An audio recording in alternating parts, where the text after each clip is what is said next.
quero daros a benvida e agradecer a vosa presencia nesta noite galega das persoas investigadoras, a GENAIT, que leva como lema conciencias creativas, poñendo en relevancia a importancia que ten a creatividade no desenvolvemento da actividade científica.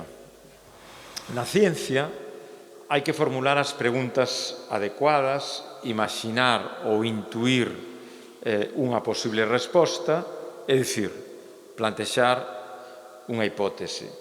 Iso implica usar a imaginación e a creatividade. Ás veces, pode tamén intervir o azar ou o inconsciente. Todo iso conéctanos coa arte. Ciencia e arte son dúas formas complementarias e sinérxicas de xerar e transmitir coñecemento, que pódese definir como unha representación mental da realidade que pode ser transferida dunha mente a outra. A finalidade dese coñecemento é sempre entender a realidade, o mundo que nos rodea e entendernos a nós mesmos. É así que a proposta do IMCSIC para esta noite retoma o diálogo entre a ciencia e a arte iniciado xa fai algúns anos no cadro do proxecto Neuston, cun novo experimento. Neste caso, exploramos os sons como transmisores de información e de emocións. Parece lóxico pensar que os sons máis comuns na ciencia son as conversas que permiten o intercambio de ideas. Pero nós, no noso traballo, tamén están moi presentes outros sons. O son do mar, o do vento, o dos organismos mariños que estudamos, o do noso corpo, por exemplo, a nosa respiración cando mergullamos, os dos aparatos que utilizamos, os das sinais sonoras, etc. Todos estes sons transmiten información que pode ser interpretada por quen é capaz de recoñecelos. Pero fora dese contexto, tamén poden transmitir emocións susceptibles de ser sentidas por calquera e que serán diferentes según a persoa que se escoite. E quen mellor para esta exploración que Mónica Denut, creadora experimental, investigadora dos sons e artista polifacética. Tivemos a sorte de que Mónica aceptara esta colaboración e a acción que vai presentar baséase neses sons que producimos ou escoitamos no noso traballo e nas conversas mantidas por ela co persoal do Instituto de Investigacións Mariñas nas súas visitas ao centro. O noso agradecimento, por tanto, a Mónica por aceptar a proposta, ao Marco por acollela e polo apoio técnico, a Universidade de Vigo pola coordinación da GENAIT no marco dunha acción María Sklodowska-Curie financiada pola Unión Europea, que tamén recibiu financiación da Xunta de Galicia, e ao persoal do IEM, ao persoal da UCC, un gran equipo co que teño a sorte de contar e que fai que todo isto sexa posible, a UCC do CSIC en Galicia que nos deu apoio ao proxecto e, por suposto, a todo o persoal científico e técnico do IEM, especialmente aos investigadores que participan na acción. Por orden de intervención, Xosé Antón Álvarez Salgado, Rebeca Rodríguez, Pilar Riobó, José Luis Garrido e Eva Balsa. E aos técnicos de Acuarios que fixeron posible trasladar ao museo os nosos cultivos de algas que vedes aí. E sen máis, da man de Mónica, imos mergullarnos nesta exploración sonora dos sons da ciencia.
Isto que escoitades é o son do vento do norte. A historia da humanidade non se pode entender sin o vento.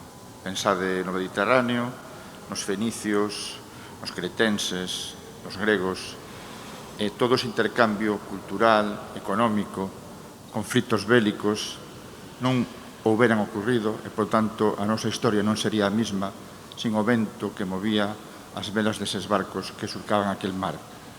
Ou pensade, por exemplo, no descubrimento da América. Foron os ventos alisios os que levaron as carabelas de Colón, aunque hai xente que di que antes chegaron os vikingos pola ruta do norte. E ese vento é o que fai que no océano existan correntes como a corrente de Canarias, que usou Colón, como a corrente norecuatorial, a corrente do Golfo. Todas as correntes superficiais dos océanos son correntes creadas polo vento. E para un galego, o vento é todavía máis importante que para calquer outro oceanógrafo, porque o vento é o que move a riqueza pesqueira, marisqueira das rías galegas e do mar de Galicia en xeral. Cando sopla o nordés, na primavera e no verán, iso fai que, ao cabo dun día, a auga este moi fría.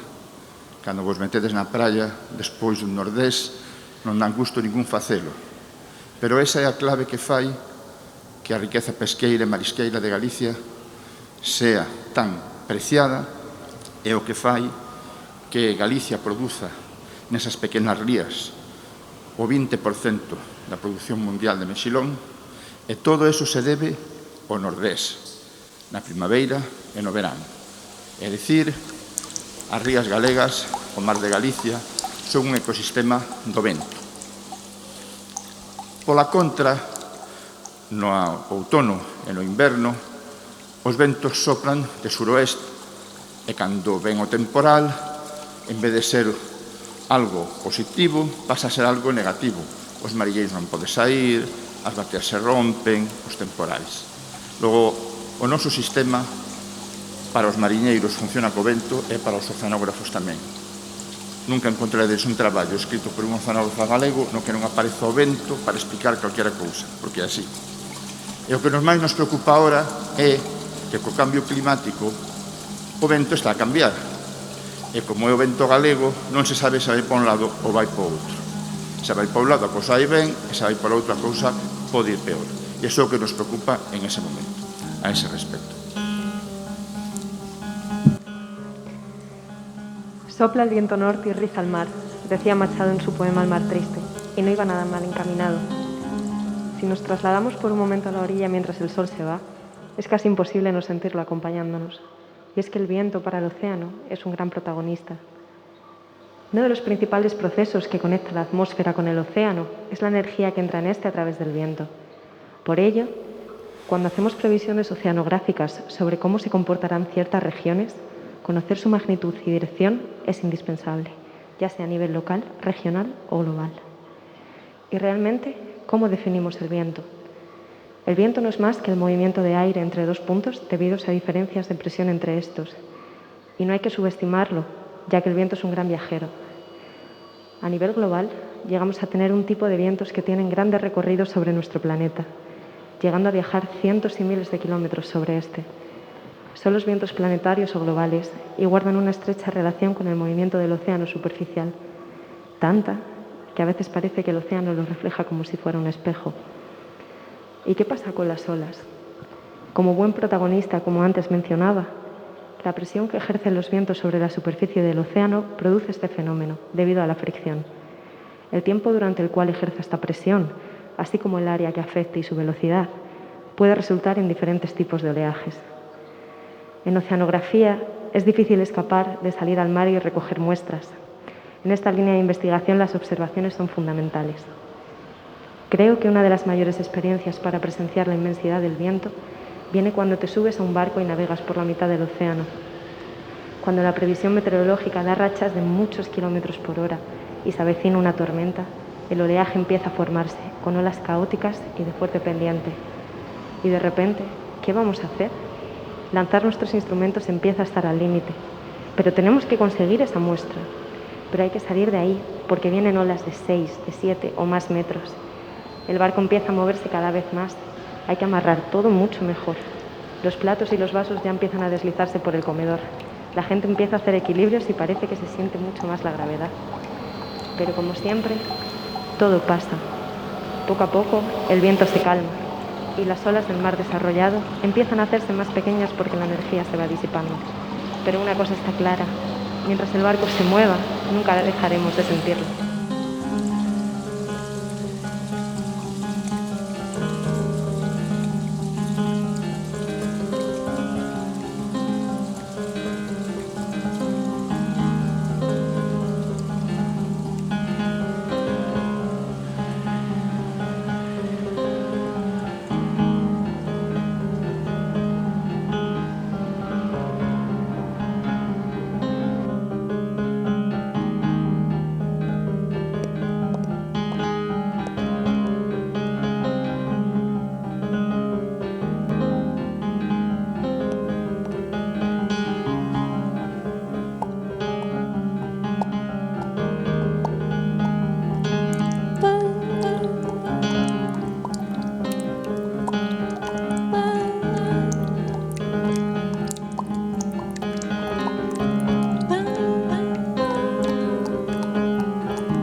Este es el sonido de nuestra respiración cuando nos sumergimos para bucear.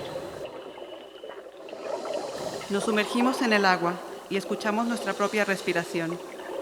Vemos cómo se alejan las burbujas hacia la superficie. Estamos ahí para observar lo que sucede en el medio marino. Tenemos muchas preguntas. ¿Qué especies marinas veremos esta vez? ¿Seguirá por aquí la raya que marcamos la vez pasada? ¿Por qué se comporta así ese pez? ¿Estará defendiendo su territorio? Gracias a estas observaciones directas en el medio marino, podemos obtener mucha información sobre la biología y ecología de los organismos marinos. Podemos observar cómo se comportan y cómo interaccionan las diferentes especies. Podemos ver su entorno y qué tipo de hábitat prefieren. Podemos ver sus rituales de apareamiento. Podemos ver cómo esquivan a sus depredadores. ¿Eso de ahí es un grupo de algas? Espera, no. Es un pulpo camuflado. Por eso, el trabajo de campo es vital para nosotros, biólogos y ecólogos marinos. En la actualidad, en nuestro grupo de investigación estamos utilizando estas observaciones en diversos proyectos, en los que monitorizamos poblaciones de peces, con el objetivo de aprender sobre su biología, su comportamiento y la ecología y la dinámica de sus poblaciones. Para nosotros, todos estos datos son especialmente valiosos a la hora de evaluar el estado de las poblaciones. Por ejemplo, en el proyecto IGENTAC, estamos desarrollando herramientas innovadoras, como la inteligencia artificial, para el seguimiento de especies costeras como las rayas mosaico, en el entorno de las Islas Cíes, que están reconocidas como área marina protegida. En este proyecto, estamos utilizando la inteligencia artificial para identificar individuos de raya mosaico mediante fotografías, porque esta especie tiene unos patrones de coloración muy reconocibles que son diferentes para cada individuo. Para alimentar los algoritmos de reconocimiento automático que usamos, necesitamos crear una base de datos con fotografías de rayas mosaico en diferentes condiciones. Por ejemplo, sobre distintos tipos de fondo marino o de iluminación. Estas fotografías las obtenemos principalmente mediante campañas de buceo, en las que nuestros compañeros se sumergen en el mar para buscar los ejemplares de raya mosaico que necesitamos. Pero también pueden aportar las personas fuera del ámbito académico, a través de la ciencia ciudadana. Así que vuestras observaciones del medio marino también son muy importantes. Господи, если бы мой любимый, если бы мой любимый знал, как я несчастна его, да я влюблена. Hélas, non, si mon ami savait, comme je suis seule avec vous, et je suis amoureuse. Hélas, mon Dieu, si mon amant savait, hélas, à quel point je reste seule avec vous. Si mon ami savait, comme je suis seule avec vous, et je suis amoureuse. Hélas, mon Dieu, si mon amant savait à quel point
Hélas, mon Dieu, si mon amant savait à quel point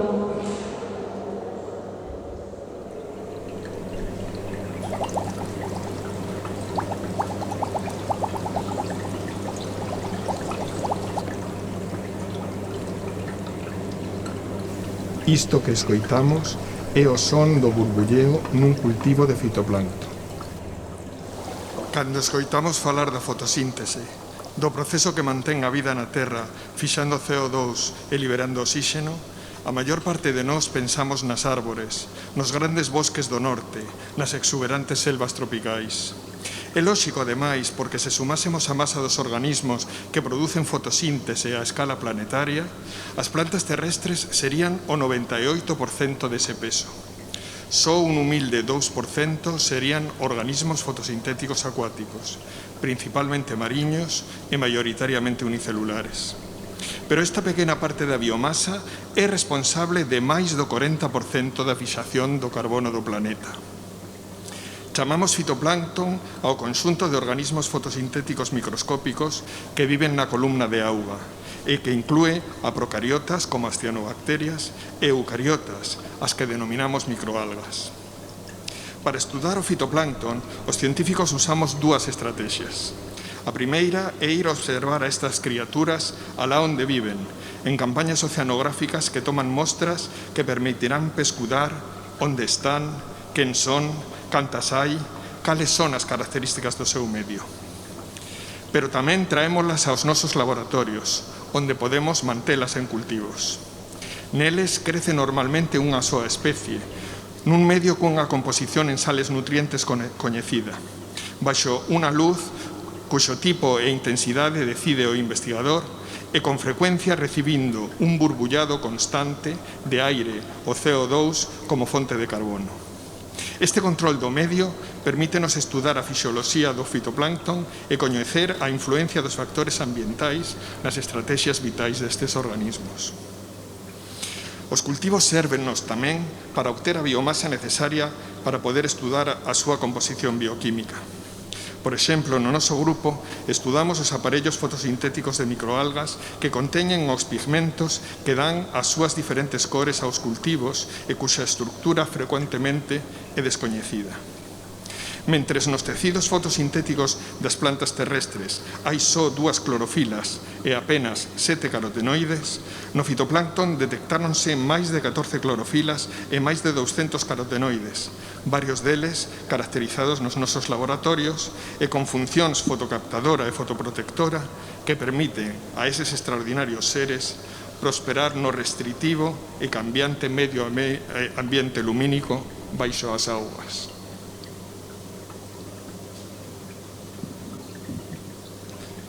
O interese polas microalgas a nivel de investigación baséase nas súas múltiples aplicacións que abranguen dende a súa utilización no tratamento de augas residuais, a obtención de biofuel como alternativa aos combustibles fósiles ou a produción de bioprodutos de interese na industria farmacéutica,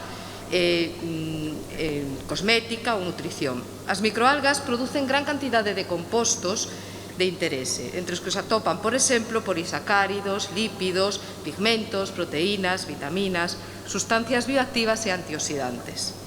No caso dos pigmentos, por exemplo, os carotenoides utilízanse a nivel terapéutico no tratamento de enfermidades relacionadas co estrés oxidativo, como é o caso da diabetes, o cancro, a obesidade, o Parkinson ou arteriosclerose.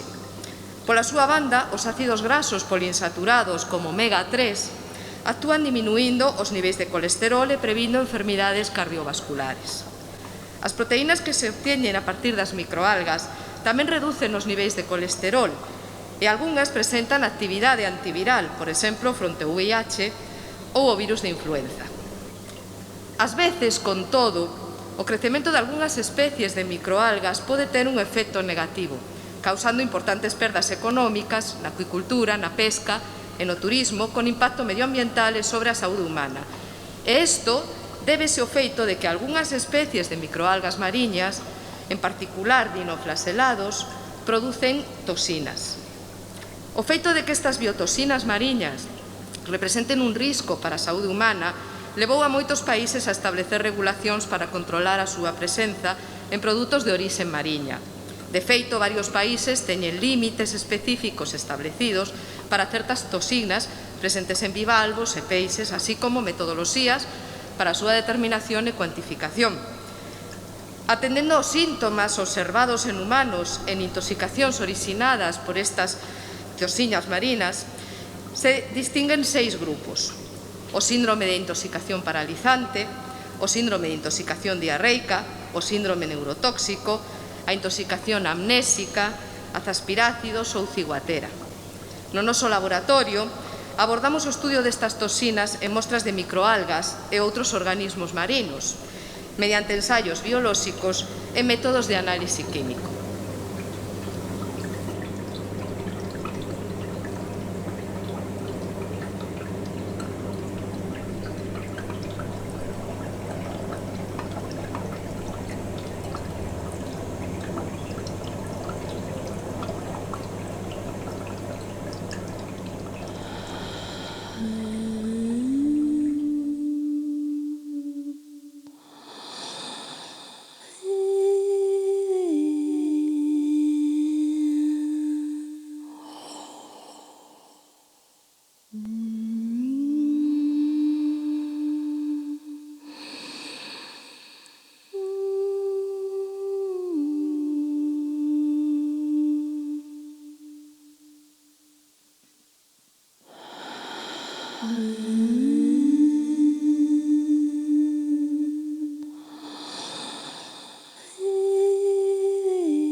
Este é o son do autoclave, que empregamos para optimizar a esterilización térmica de alimentos de orixe mariña.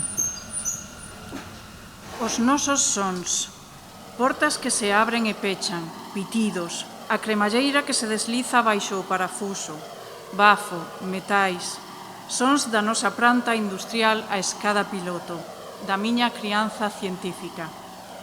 Peixes ou moluscos que conviven con microbios patóxenos e de deterioro, Clostridium botulinum, Shigella putrefaciens, Listeria monocitógenes e outros, microbios que hai que eliminar. Horas, días, meses, anos nos que experimentamos coa temperatura, a presión, os termopares, as válvulas, o autoclave. Xeramos datos de dinámicas de temperatura, microbios, cor, vitaminas, do procesamento de alimentos envasados en varias condicións e desenvolvemos modelos matemáticos predictivos e simuladores. Cos simuladores facemos experimentos virtuais, sen peixes ou moluscos, sen microbios, sen autoclave, só nós e os ordenadores, calculando, facendo gráficas e predicións. E outros sons, teclas que corren, erros de código e, claro, maldicións. Cos simuladores xeramos novo coñecemento e tamén optimizamos e controlamos os procesos en tempo real. E así temos alimentos máis seguros, máis apetecíveis, máis saudáveis, máis duradeiros, máis sustentáveis.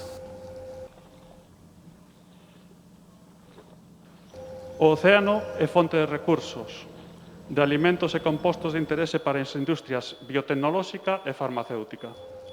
No IEM investigamos para deseñar novos procesos, métodos e tecnoloxías que permitan garantir a súa calidade, seguridade e trazabilidade e acadar unha produción responsable co medio ambiente. No grupo de enseñaría xogamos co virtual, pero ás veces voltamos a nosa planta piloto e volven aqueles sons que tamén son lembranzas, a voz do meu ben querido amigo e mentor, Antonio.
Bueno, moitas gracias e gracias polo convite para enredar un pouco con estos sons, experimentar cos experimentos científicos.